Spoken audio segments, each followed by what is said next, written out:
Welcome to competitive cracker. ഞാൻ പ്രിയങ്ക ഹരി.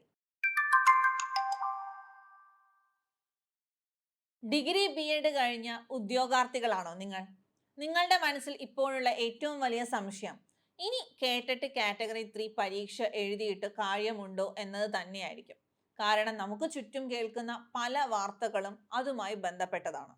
പക്ഷേ നിങ്ങൾ ഒരു കാര്യം എപ്പോഴും മനസ്സിൽ വെക്കേണ്ടത് എന്താണെന്ന് വെച്ചാൽ, വിദ്യാഭ്യാസ മന്ത്രി കൃത്യമായി പറഞ്ഞിട്ടുണ്ട്, അങ്ങനെ അതായത് ഒരു ഡിഗ്രി BEd ഉള്ള ഒരു അധ്യാപക വിദ്യാർത്ഥിക്കും അല്ലെങ്കിൽ അധ്യാപകർക്കും ഒരു കാരണവശാലും അവസരങ്ങൾ നഷ്ടമാകില്ല എന്നത്.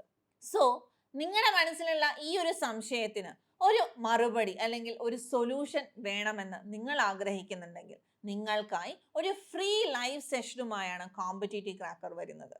ഈ ഒരു ലൈവ് സെഷനിലൂടെ നിങ്ങൾക്ക് ഖാദർ കമ്മിറ്റി റിപ്പോർട്ടുമായി ബന്ധപ്പെട്ടതോ അല്ലെങ്കിൽ ഇനി കേട്ടിട്ട് കാറ്റഗറി 3 എഴുതുന്നതുമായി ബന്ധപ്പെട്ടോ എന്ത് സംശയമുണ്ടെങ്കിലും മാക്സിമം മറുപടി ലഭിക്കുന്നതായിരിക്കും. അതിനുവേണ്ടി കൃത്യമായിട്ട് ഖാദർ കമ്മിറ്റി റിപ്പോർട്ട് കോമ്പറ്റേറ്റീവ് ക്രാക്കറിലെ ടീച്ചേഴ്സ് പഠിക്കുകയും അനാലിസിസ് ചെയ്യുകയും അതിലൂടെ നമുക്ക് ലഭിച്ച അറിവ് നിങ്ങളുമായി ആ ഒരു ലൈവ് സെഷനിൽ തീർച്ചയായും ഷെയർ ചെയ്യുന്നതായിരിക്കും.